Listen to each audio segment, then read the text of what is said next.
Hello, everyone.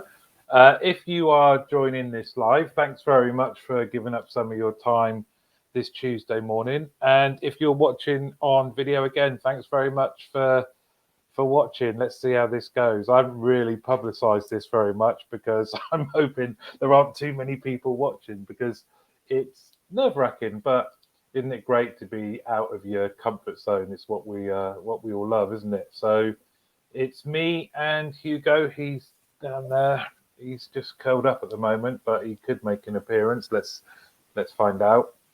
Um, what I wanted to do with these things is hopefully solve a problem, and then it just kind of escalated a little bit.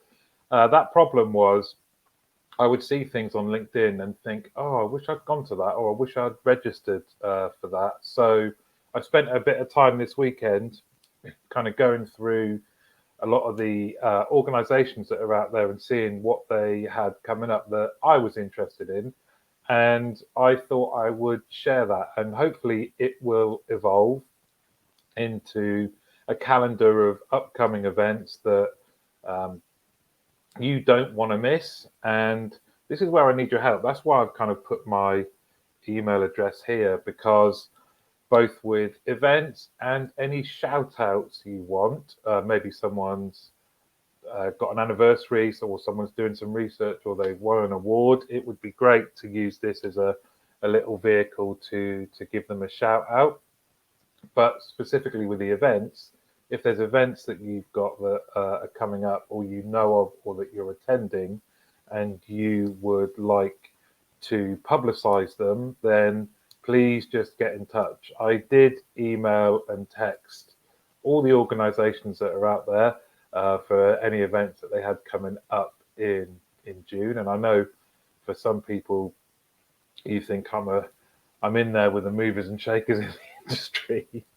The lack of response would show otherwise. But so I've looked, and these are the kind of events that I would attend. So hopefully it will help you just pinpoint some things to either register for, attend live, or go to. So without further ado, let's have a look at the calendar then. So, shameless plug, first of all. The next episode of Get Out a Wrap is going to drop tomorrow. You might have noticed that it's either a Wednesday or a Friday that they always drop, and there's definitely an episode landing tomorrow. I'm not sure if there's going to be one on Friday. I'm just waiting for the people that I've done it with as to whether they want it to go live on a bank holiday or not. There is some planning that goes into the podcast. The next one for your diary is the 9th of June, and it's a really interesting concept that I think the forum have come up with. As you know, Chris Rainsforth is back at the forum, and he's been a regular on Get Out a Wrap. I spoke to him about these live case studies. I think it's a really interesting idea where people, and in this case it's BT Pensions, how they've transformed their proposition, and people from BT Pensions will actually be on the online event and you can interact with them. So rather than just reading a case study, I think there'll be a bit of a presentation, but you get the chance to pick the brains of the people behind this transformation, and it's been kind of curated and run by the forum. It's free to register, so that's a really good event. The next one we have coming up is on the 17th of June, season 2 of Coffee and Quality. That's where I cut my teeth on LinkedIn Live, and I had a co-pilot, a co-host, Paida Dunn. It just he's not Australian. I don't know why I like to say his name in an Australian way. He's a big ginger Viking from Sunderland, the northeast, nowhere near Australia. But as well as being a big ginger Viking, he's got a brain the size of Pluto, and I was going to say it's full of all things quality. It's also full of like Dungeons and Dragons and things like that. But we did a Friday lunchtime live We did about 6 episodes, I think, where we we talked about coffees we like drinking, because we both love coffee, and we just tried to replicate what we do in real life. And I think, much like the TikToks I do TikToks with Get Out a Wrap, and when I'm walking the dog, if you can combine something like this with something you do normally, it's far more natural and it takes up less time. So that was our general thought process behind coffee and quality. So we took a bit of a break. We went through all things quality, really. Well, we would talk about coffee, and then we would talk about some of the key fundamental concepts of quality, and that being, scorecards, calibrations, anything like that. But we took a break, and now we're coming back. And the good thing is we can call it season 2 and make it sound like it was all planned. It is going to be better. We're constantly trying to evolve and improve, but we're going to be continuing with what does a good quality framework look like, and there's about 12 to 13 fundamental areas that we'll share with you as to what that looks like. So 17th of June, we do them at 12 until 12:30. Just come along. Probably about 15 minutes of it is coffee or just general nonsense chat. So yeah, hopefully you'll enjoy that. This one had to be in, didn't it? 20th of June, a Monday, one of the best Mondays ever, the UK National Contact Centre Awards, run by the CCMA. And I know they've moved to Billingsgate in London. It's a bigger venue, than the brewery. And I think, talking to Lee and Jackie, there's going to be 1,100 people there. It's going to be brilliant. Again, I've been lucky enough to be involved in the judging, and just the whole vibe of the evening. I think after lockdown, it's going to be even more special that we can all come together and celebrate anyone that's even got us, anyone that's nominated, anyone that's become a finalist, and anyone that gets one of the awards up for grabs, or the silver and bronze, is worthy of applause. It's great to be around people that are really celebrating each other, celebrating their colleagues, celebrating some of the good things that have happened in our industry. And it's a date not to be missed. Need to double check this. I'm sure it is, but even if you do not have a ticket, there's live stream. There's going to be it's going to be streamed. So I think that's the case. Anyway, hopefully someone can let me know if I've got that wrong. But it should be a great event. I might be able to do some podcasting there. It's going to be pretty noisy, I imagine, but I will take some of my equipment and maybe do some podcasting there. But if you're there, hopefully I will see you there. If we haven't met before, please do just come up and say hello. Let's just get this out of the way now. It seems to happen all the time for people that haven't met me. I'm smaller than you imagine. I don't know why. This is a thing, but yeah, I'm smaller than people think I'm going to be. So anyway, really looking forward to that. I will hopefully make it to the dance floor. As you know, I did some dad dancing as part of a team this year. I might try and recreate that. It depends if how many shots I've been plied with as to whether I make it that far. Next one is the 23rd of June, and that is another live case study. This one I think is going to be really interesting. BTE and PlusNet, and how they've taken innovative approach to planning. And I think, workforce management and planning is a hot topic at the moment. The more we understand how best people work, how we're accommodating people working from home, and all of that. So another live case study, like Mighty Mouse. Is that? Oh, that's from Chris. This is this is whether I make it. Is this whether I make it to the dance floor or not, Chris?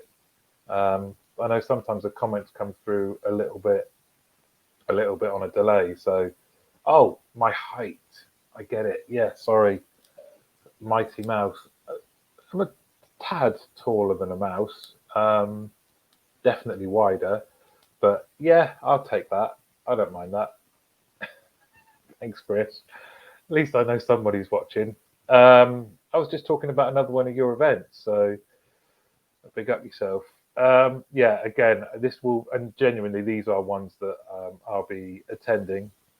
And then finally, another CCMA event, and this is research being revealed by Stephen Yap on barriers to innovation. I think it's been sponsored by UJET CX. Um, Innovation's obviously buzzword. We're all trying to innovate. What are the barriers to it? How do you do it? What does good look like? So another good event there. And if you want a copy of this calendar, please just let me know. This recording is going to be on YouTube, but I'm happy to send you it, and it will be complete with all the links for each of these events. But like I say, this was only about an hour's worth of research at the weekend, thinking about what I would want to attend. If you can start sending me events, things that you would like publicized, then I'm happy to share this and make this the majority of the broadcast, because I think it's I do think it's a problem. Hopefully this will help in a small way to solve it, that we're inundated with events. Let's based on recommendations, what are some of the things that we should circle on our calendar? So hopefully that helps. As I mentioned at the start, the podcast is there've been some episodes coming thick and fast, and as I've got hopefully slicker at the kind of editing and posting and automating a lot of it, there's probably going to be some more. They're kind of coming at like 2 a week. The most recent one is one by Gillian Manor, who's a research fellow and PhD candidate at Edinburgh University and the Scottish Collaboration for Public Health Research and Policy. I was fascinated with what she had to say, because when you think about the size of our industry, don't you think it's amazing that there aren't many academic papers or studies in the industry? Well, Gillian is one of the people doing something about that. This is part one of 3 bits of research that she's doing. It's in workplace health in contact centres, a subject that we're all really, really interested in. And lots and lots of people have listened to it already. It's live now, and there's some fascinating stuff in there. I've also shared, and Gillian shared the link to the research itself, so I recommend getting a copy of that, and then just checking that you're doing some of the things that she highlights or that the research highlights. It's been a year in the making, and then really fascinated to see what she does with parts 2 and 3 of her research as well. The episode 113 was Alexandra Foos, and Alexandra is amazing. Me and her have been in touch around the podcast for well over a year. She's a real supporter of everything that comes from Get Out of Rap, and is a real learning enthusiast. One of the things that I didn't note down when I was publicising this episode is she talks really eloquently about something that you might see around you, or you might have to deal with yourself, and that is nepotism, or the perception of nepotism. Because Alexandra actually is the daughter of the owner of the outsourcer where she works. And Alexandra talks at the start of the podcast about how that has shaped her work ethic and the things that she's done, because she started on the phones. She absolutely has had to do more, I guess, than most to try and prove herself, because she didn't get just popped into a senior position from the start. She wanted to learn from the bottom and do as many roles as possible. And it was just a really interesting conversation where Alexandra's really, really honest about how people have perceived her, so what that is like as a challenge, how she's overcome it, and it really did make me think about family members and what I've seen it many times in my career. I'm sure you have as well, where you find out someone who you work with is related to someone senior, and how instantly you jump to a conclusion. And it's made me think about things a bit more, and hopefully that will with you too. And talking about things that make you think a bit more, Tina Squire, director at Interact CC, came on and just blew me away. Really, this episode has had hundreds of listens already, and that is about how Tina talks about how she got diagnosed with ADHD and how it shows up in her working life, her home life, how she approached it with her colleagues. Fascinating, absolutely fascinating. If you want to understand more about ADHD, you suspect you might have it or elements of it, then this is the episode for you. And Tina absolutely is happy to be contacted about this. And then finally, the last four. I don't know why why I chose four. It's just how the graphics came up, I guess. Maxine Allard is from Odigo and has always had a passion from a young age, believe it or not, about telephones and telephony and contact and communication, and talks about her views on the industry, what it's like working for Odigo, what she does with her clients. Maxine, lovely, lovely person. We've got on like a house on fire, and definitely one to listen to. So he's already made a comment, but one of the next few episodes coming up is going to be Chris, the self-styled legend, Rainsforth. We're going to be doing an episode. I think Chris is close. I need to check, but I'm pretty sure he has the record for most appearances, and that just goes to show how close we've become. He's probably very happy. Leeds are still in the Premier League.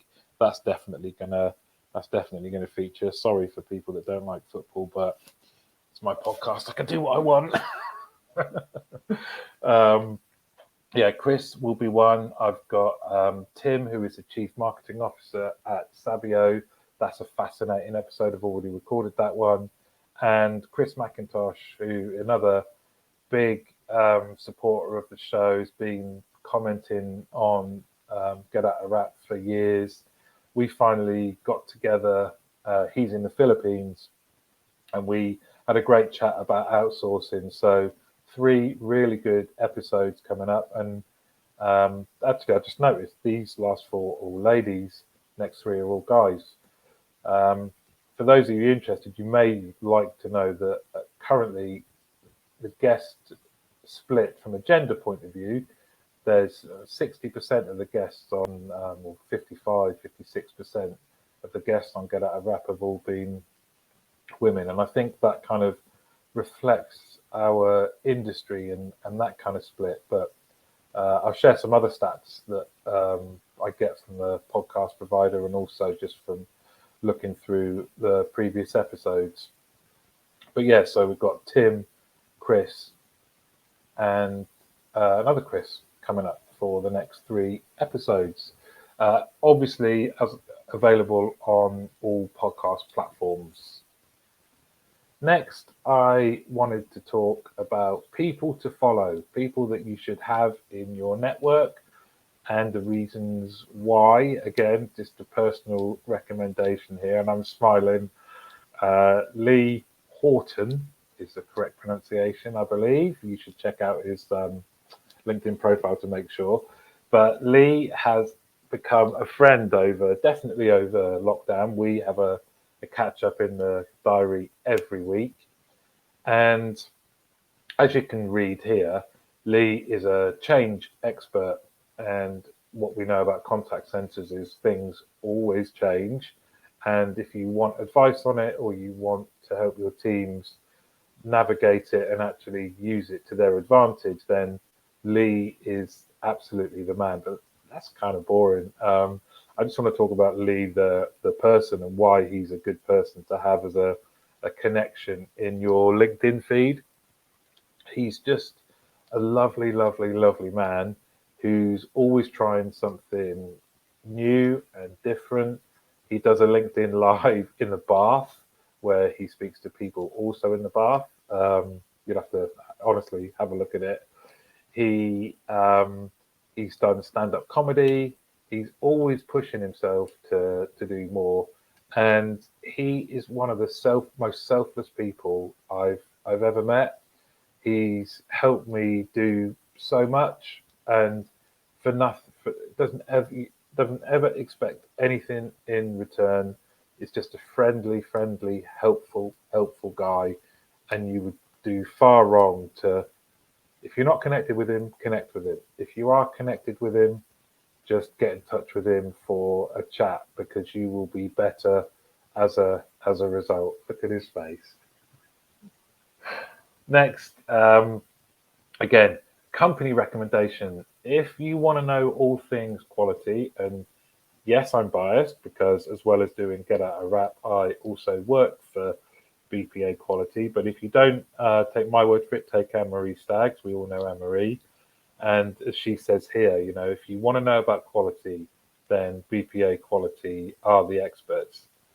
One of the key things that stuck with me when I joined this company is all of my time in operations, I'd been missing a trick. So if you are watching this and your only interaction or use of your quality team is they tell you what the quality score is, they might help with complaints, it's quite narrow in what you do with them, you are missing a trick. Um, if you get your quality right, and it doesn't necessarily mean working with BPA Quality, but people like Pete Dunn, Helen Manahan, these are, and there's 300 other people there who are just super smart. But Helen and Pete, if you want to know more about quality or how your own quality team, what are some of the key things you should be looking for? Yes, there's coffee at quality, of course. Just get in touch with them because um, for a large majority of our industry, it is an underutilized resource. If all you're doing is contacting quality to find out what your quality score is, or you're using it to facilitate agent feedback and coaching, the second one, of course, is vitally important, but I guarantee you there's better ways to do it. There's ways that you can really make it work. But the team itself, your quality function itself, can have a huge impact on customer satisfaction, customer experience, sales, reducing complaints. So many of your key drivers, but you're not using them correctly. So I'll do more on that. But in the meantime, if you can't wait, get in touch with Pete or Helen at BPA Quality. Finally, I just wanted to share a tip and an exercise. As you see, this started off as I just wanted to share some events. Then I got a bit carried away. So forgive me. It may change. I may end up doing this daily, like 10 minutes. But for this one, I got carried away. I've got another exercise, and this came about by accident. Many years ago, I was wandering around the contact center as a contact center manager. Wandering around is a management technique. I recommend it, especially if your people are back in the building. And I was just walking around the teams, having a chat to them, and I noticed one of our agents, her desk was covered in little doodles. When she finished her call, I just asked her, "Oh, what are these?" She said what she'd like to do to help her get through the day was for every customer that she contacted with, she tried to draw or she drew a caricature of them, what she thought they might look like. Um, None of it was taking the mickey out of them at all, and I think that's really important to get across. They were just kind of little doodles. Now she was a recent graduate in art, and she was brilliant. These I say doodles kind of dismisses it. They were really really nice drawings, but it got me thinking because it enabled me to ask her questions. It got me thinking. Let's turn this into an exercise. So, with one team to start with, I got the team leader, and we used our start shift huddle to say, right, what we want you to do between now and lunch is draw your customers. You can't draw them to take the piss out of them. Just draw them. Think about what they might look like. And what we're going to do then is at lunchtime get together. I want you to talk about the caricature that you've built up of one of these customers. So here's Martin. He is mid-40s. He's married. He's got a busy job, whatever. And we wanted them then to choose one of the drawings that they liked, talk to the rest of the team, and do exactly that. Bring that customer to life. It's all imaginary, but then think about where their contact to us was in their day, and it just through doing that, and it was a bit funny, and it enabled the guys on the phones to think about where that contact fitted, and also what we, by asking certain questions around, okay, so what did Susan hope to gain? What did she think the call with you would be like? And did you deliver it? How did she go about the rest of her day? Was she relieved? And it just allowed people to personalize their contacts, and make that distinction between, to do away with the distinction between customers and humans. When we say customers, sometimes I think we forget that they're people like us. We're all customers. And this exercise is a really, really nice one. Don't worry about what your drawing ability. It's just a nice way to get people to think over and above their contacts and just personalize their customers. If you want a copy of the infographic so you can use it, please just let me know. I'll try and share a few more. I've got a couple of other games and things like that that I've collected over the years, and that is about it. Like I say, I know this recording will stay recorded on LinkedIn, but I will also put it on the Get Out of Rap YouTube page.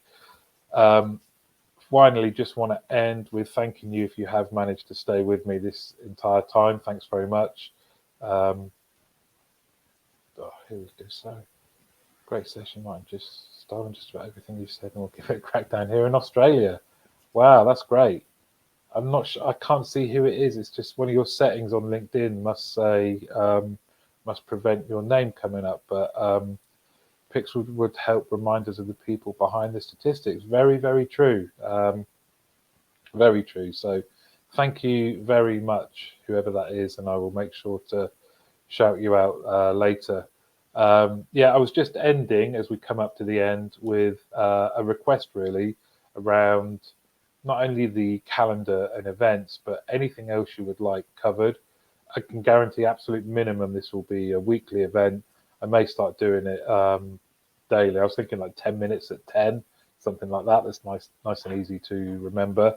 But thanks very much. Please do get in touch. Use the email address here for any shout outs you want. Are there people in your contact center you want to highlight that they're coming up to an anniversary or something like that? You're doing something interesting you want to share? Are there events that you're going to, a conference, whether that is a local? Alistair, brilliant. Thank you very much. Yeah, LinkedIn is a bit of a maze at times, isn't it? But Alistair, in fact, has a Get Out of Rap sticker on his laptop, and it's followed him around Australia and has to come on the podcast. To keep saying, Alistair, come on. Let's sort out the timings and get you on, the first guest from Australia. So please do get in touch with events. Personal recommendations, I think, are so powerful. and it will help us all diarise up our calendars so that we don't miss key events. But that's it, 30 minutes. Thank you. Thanks very much, everybody. Do have a look at this final last video. Some of the pictures are great. All the smiles are brilliant. So thanks very much, everyone. Thanks for listening and watching, and see you next week at the very least. It might even be daily after our bank holiday here in the UK. Thanks a lot. Bye bye.